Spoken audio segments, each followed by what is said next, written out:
Let's talk Women's Super League here in England. Chelsea beat Leicester 6-0 and are now a single point behind Manchester United with a game in hand. Jules, how's it looking for you? You're on the Emma bandwagon, aren't you?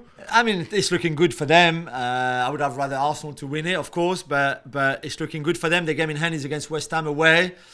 Is that good or bad? No, I think it's okay. It's good. They should win that one. Then the big one is at home to Arsenal, which is the penultimate. Penultimate, second to last.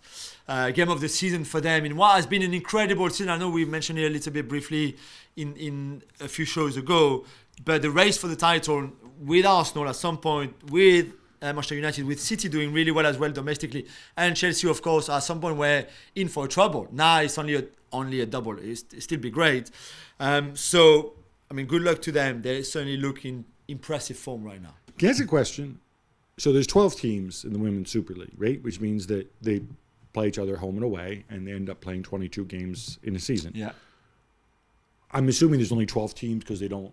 If they had 18 teams or 16 teams, it would dilute the standard. Fair enough. Yeah, there's a second division, but where you go up and down, of course. Which I'm assuming is substantially worse. Yeah, otherwise, they'd have this. But why don't they play more games? Like, why don't they say play each other 3 times, for example, and have a 33-game season? If they're getting decent crowds now. Yeah.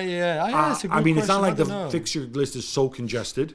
They all go out early, the English teams, in the Champions League anyway, right? Not really. No, not forever. But it's a good point. I don't know. When we talk about the financial sustainability of women's football, like, why not play more? Yeah. Just wondering, checking it out there.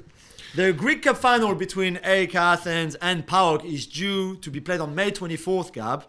It's supposed to be played abroad because of the fear of crowd problems and everything, but they don't have a confirmed venue yet. What's going on?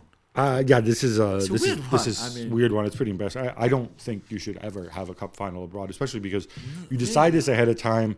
I know there was violence last year. Like, you play league games, you can police those to some degree. Surely you can police a cup final too. It would be cool if they played it abroad, maybe in Melbourne. That was one of the mooted suggestions, where there's a giant Greek in community. London. There's a big Greek community in London as well. New York City, there's a big Greek community there too.